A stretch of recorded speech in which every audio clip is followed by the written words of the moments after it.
कल ही बतलाया था कि देवों में प्रविचार अर्थात काम सेवन की प्रवृत्ति किस प्रकार की होती है। तो बतलाया था काय प्रविचारा आ ऐशाना, ऐसान स्वर्ग के ऐसान स्वर्ग पर्यंत के देव अर्थात भवनवासी वेंतर ज्योतिष और वैमानिकों में से सौधन और ईशान स्वर्ग तक के देव काय के द्वारा प्रविचार करते हैं। शेष स्वर्ग के देवों में बतलाया था शेषा स्पर्श रूप शब्द मनः प्रविचारा। शेष जो हैं स्पर्श के माध्यम से, रूप को देख लेने मात्र से, शब्द को सुनने से, मन में विचार कर लेने मात्र से अपने काम संबंध की प्रवृत्ति करते हैं। सूत्र नंबर 9 में बतलाया था परे अप्रेविचारा। परे से मतलब 16वें स्वर्ग से ऊपर के जो देव हैं प्रविचार से रहित हैं अर्थात वो विषय सेवन नहीं करते हैं। अब आज सूत्र नंबर 10 से विषय चालू हो रहा है कि भुवनवासी देवों के जो 10 भेद कौन कौन से हैं। भवनवासी देवों के 10 भेद होते हैं। भवनवासी देवों के 10 नाम बतला रहे हैं।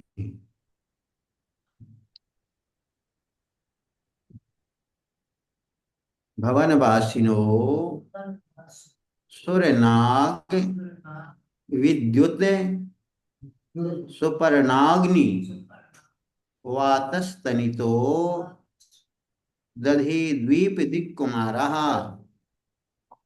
भवनवासिनो सुरनाग विद्युत सुपर्णाग्नि वातस्तनितो दधि द्वीप दिक्कुमारः।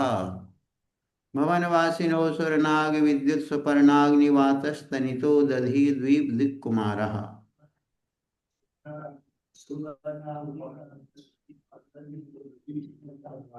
भवनवासिना अर्थात जो भवनवासी देव हैं उनके 10 भेदों में सबसे पहले असुर कुमार शब्द सबसे लास्ट में आया है, वो सबके साथ जुड़ेगा। असुर कुमार, फिर है नाग कुमार, फिर है विद्युत कुमार, फिर है सुपर्ण कुमार, फिर है अग्नि कुमार, वात कुमार, स्तनित कुमार, उदधि कुमार, द्वीप कुमार और दिक् कुमार।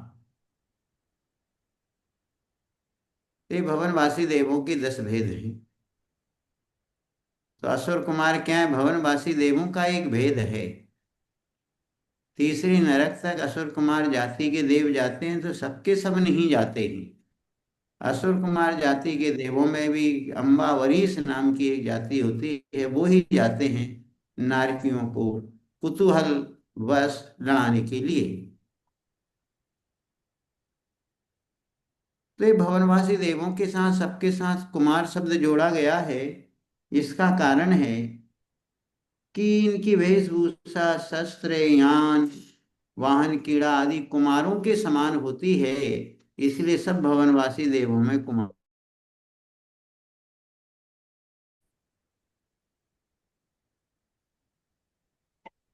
असुर कुमार जाति के जो देव रहते हैं जो परस्पर में लड़ाते भिड़ाते हैं, जो तृतीय नरक की नारिकियों को दुख पहुंचाते हैं, वे अति संकलेश परिणाम वाले होने से सुर नहीं असुर हैं। इनका चिन्ह चूड़ामणि।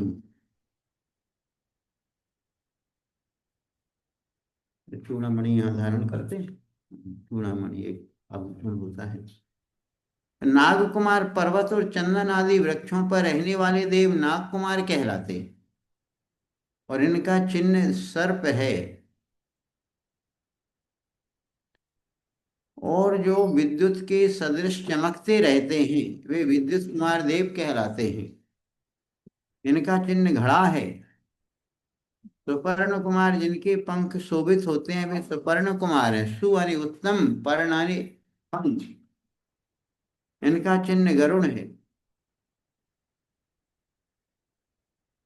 अग्नि कुमार जो पाताल लोक को छोड़कर के कीड़ा करने ऊपर आते हैं वे अग्नि कुमार हैं। इनका चिन्ह कलश है। ये 10 प्रकार के जो भवनवासी देव हैं उनके चिन्ह भी बतला रहे हैं। चिन्ह से पहचान हो जाती है। क्योंकि देव सामान्यतः सब एक से हैं। हमारे तीर्थंकरों की प्रतिमाएं ऋषभ देव से लेकर महावीर पर्यंत एक सी प्रतिमाएं रहती, लेकिन चिन्हों से हम उनकी पहचान अलग अलग कर लेते हैं। इसी प्रकार ये 10 प्रकार के जो भवनवासी देव हैं, वेशभूषा सबकी समान है, लेकिन इनके जो चिन्ह हैं उन चिन्हों से उनको भेद जाना जाता है। इंद्र उसमें जो मुखी है उनका अलग है। अब भवनवासी देवों की शक्ति भी बहुत होती है। 10,000 वर्ष की आयु वाला भवनवासी देव तो मनुष्यों को मारने, पीसने और 150 धनुष प्रमाण लंबे चौड़े क्षेत्र को अपने हाथों से उखाड़ने में समर्थ होता है। वनवासी देवों में 10,000 वर्ष की जघन्य आयु है, सबसे कम आयु वाले देव। वो भी देव 100 मनुष्यों को एक साथ मार दे, पीस दे, यूं यूं चकनाचूर यूं कर देगा, और 150 धनुष प्रमाण लंबे चौड़े क्षेत्र को अपने हाथ से बेष्टित कर सकता है, उठा सकता है। और एक पल की आयु वाला जो देव है, 6 खंड की पृथ्वी को उखाड़ने, 6 खंड पृथ्वी, हाँ हाँ, तो कहते हैं कि उस पृथ्वी को उखाड़ने में और उतने सारे मनुष्य और त्रियंचों को मारने और पोषण करने में समर्थ होता है। पूरे 6 खंड पृथ्वी की जितने भी मनुष्य त्रियंच हैं उन सबको खिला सकता है, उनको पला सकता है, उनको कीलित कर सकता है, उनको मार सकता है। कौन? अकेला भवनवासी देव ही में इतनी शक्ति है, और दूसरे देवों की बात तो बहुत दूर है।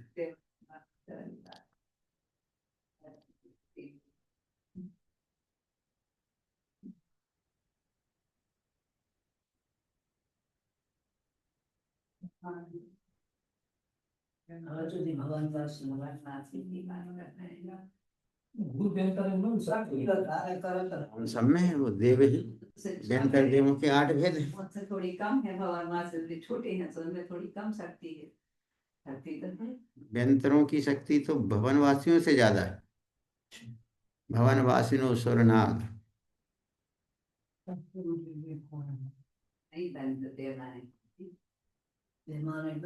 वैमानिक में शक्ति और ज्यादा है।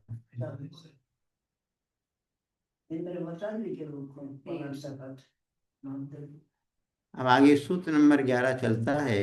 इसमें बतला रहे हैं कि व्यंतर देवों के 8 भेद कौन कौन से हैं। व्यंतरा किन्नर किम पुरुष महोरग गंधर्व यक्ष राक्षस भूत पिशाचः।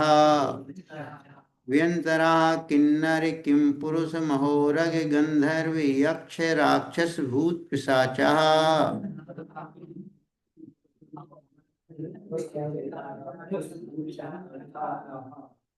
यहाँ पर बतला रहे कि व्यंतरा अर्थात जो व्यंतर देव हैं वो 8 प्रकार के होते हैं। उसमें सबसे पहले किन्नर होते हैं, फिर किम पुरुष होते हैं, फिर महोरग, फिर गंधर्व, यक्ष, राक्षस, भूत और पिशाच। किन्नर वो कहलाते हैं जो मांगलिक गीत गाते हुए देव सेना के आगे आगे चलते हैं। गायन में इनकी रति होती है, इसलिए इनको किन्नर बोला जाता है। अर्थात गाना बजाना इनके लिए बड़ा अच्छा लगता है, इसलिए इनका नाम किन्नर। किन्नर के बाद किम पुरुष अर्थात मैथुन क्रिया में रुचि रखने वाले जो देव हैं व्यंतरों में, वो किम पुरुष कहलाते। महोरग, महाओरग, सर्प के आकार से विक्रिया करना इन्हें प्रिय है, अर्थात अपनी विक्रिया से अपने शरीर को सर्पाकार के रूप में बना लेते हैं, इसलिए इनको महोरग बोला जाता है। गंधर्व, इंद्र आदिकों के गायकों को गंधर्व कहते हैं। इंद्र आदि की सभा में ये विशेष रूप से गाने का कार्य करते हैं, इसलिए गंधर्व कहलाते हैं। इसलिए पहले मंदिरों में गंधर्व आते थे, उनके लिए गंधर्व शब्द बोला जाता था। आकर के गाते थे, गा करके सुनाते थे, भजन भजन गाते रहते थे। यक्ष, जिनकी लोभ की मात्रा अधिक होती है, जो भंडागार में नियुक्त किए जाते, वे यक्ष कहलाते।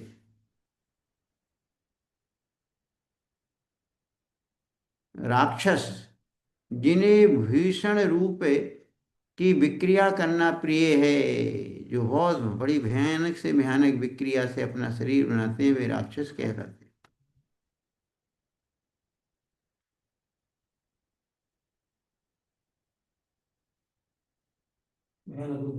हम्म।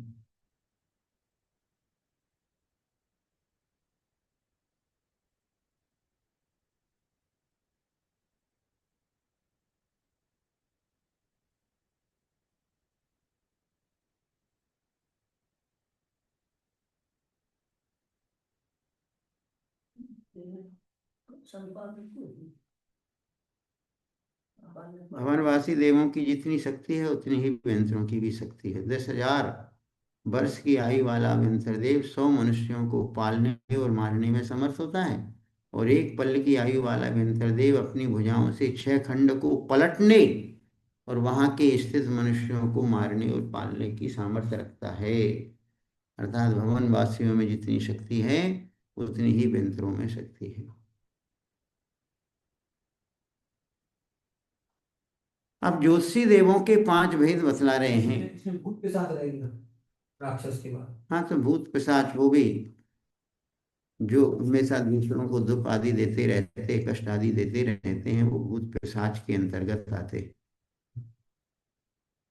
दोनों एक जैसे ही होते हैं भूत के साथ। थोड़ा अंतर है, इसमें कुछ लिखा नहीं है। वो श्री प्रसाद ज्यादा निकृष्ट होते हैं और ज्यादा कष्ट देते हैं। इनका काम कष्ट देना है मनुष्य। प्रसाद जाति के लिए वो भी उन्हीं को कष्ट देते हैं जिनसे किसी प्रकार का पहले का बैर भाव बना हुआ है। ये अपने पाप को होना चाहिए, तब भी जो है पड़ा था वे का चुगे से नहीं परेशान। अब कहते हैं कि व्यंतर देव किसी के अनुग्रह और निग्रह दोनों में सहयोगी बनते हैं, सेवा करने भी आ जाते हैं। वो एक दादी थी, तो कह रही है दादी खावन होगी तो कहने लगे हम अपनी छोटी बहू की लाल चक्की पिसवाएंगे और बड़ी बहू को परेशान करेंगे। बड़ी बहू को परेशान करेंगे, दो ही को कह रहे हैं परेशान। छोटी सी चक्की पिसवाएंगे। उनके साथ चक्की पिसवाएंगे, सहयोग करेंगे। अच्छा, उनके सहयोग करेंगे।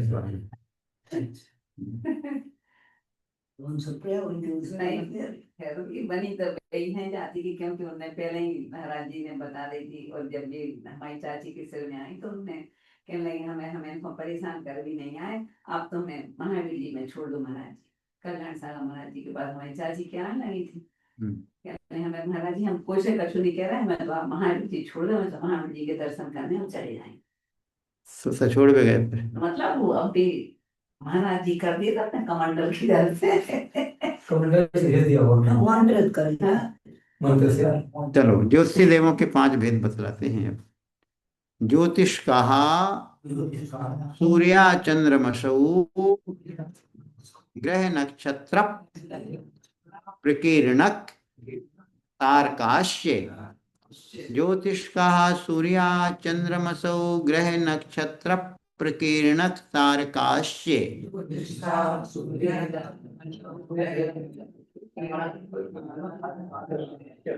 ज्योतिष का अर्थात ज्योतिषी देव, सूर्य अर्थात सूर्य, चंद्रमसु यानी चंद्रमा, ग्रह नक्षत्र और तारका प्रकीर्णक, प्रकीर्णक यानी बिखरे हुए अनेक प्रकार के तारागण। ऐसे ज्योतिषी देव 5 प्रकार के होते हैं, एक सूर्य, एक चंद्रमा, एक ग्रह, नक्षत्र और अनेक प्रकार के चमकते हुए तारे। ये सब ज्योतिषी देव 5 प्रकार के ज्योतिर्मय होते हैं। ज्योतिषी देव जितने हैं इनके जो विमान हैं, जो हमें सूर्य और चंद्रमा दिख रहे हैं, सब हमको विमान दिख रहे, तारे भी हमको दिखाई दे रहे, ये सब विमान दिख रहे। तो इनके जो सभी जो विमान हैं बड़े ज्योतिषी, ज्योति यानी तेज को फैलाते हैं, चमकीले होते हैं, तेज कांति से युक्त होते हैं, इसलिए इनको ज्योतिषी देव बोलते हैं। उनके शरीर भी रहते हैं। हाँ, उन विमानों में रहने वाले जो देव हैं, वे देव तो मान लो उन सबके समान है, देवों ही जैसे, लेकिन उनके जो विमान अपन को यहाँ से दिखाई दे रहे हैं। हमने कह दिया सूर्य का विमान में रहने वाला जो देव है वो सूर्य कहलाता है। चंद्रमा के विमान में रहने वाला जो देव है वो चंद्रमा कहलाता है। हाँ, जिन में है ज्योतिषी देवों का गमन बतला रहे कि ज्योतिषी देव कहाँ कहाँ गमन करते हैं और कहाँ स्थिर रहते हैं। मेरु प्रदक्षिणा नित्य गतियो निर्लोके, मेरु प्रदक्षिणा नित्य गतियो निर्लोके, मेरु प्रदक्षिणा ने सुमेरु पर्वत की प्रदक्षिणा देते हैं। कहाँ? निर्लोके अर्थात मनुष्य लोक में ज्योतिषी जो देव होते हैं मनुष्य लोक में मेरु पर्वत की प्रदक्षिणा देते हुए नित्य गति वो हमेशा घूमते रहते हैं, रुकते नहीं हैं। इनका गमन सदैव चलता रहता है और ये सुमेरु पर्वत की परिक्रमा प्रदक्षिणा देते रहते हैं। कौन? ज्योतिषी देव। कहाँ पर? मनुष्य लोक में, अर्थात 2.5 द्वीप 2 समुद्रों में। इसी दिन और रात इसके हुए। अब तत्कृतः काल विभागः, तत्कृतः काल विभागः, तत्कृता अर्थात उन ज्योतिषी देवों के द्वारा किया जाता है। काल विभाग अर्थात समय का विभाग, एक घड़ी, एक घंटा, दिन, रात, महीना आदि का व्यवहार ज्योतिषी देवों के द्वारा ही देखा जाता है। ये नहीं होते तो सूर्य चंद्रमा भी नहीं होता। अब ये क्या करते?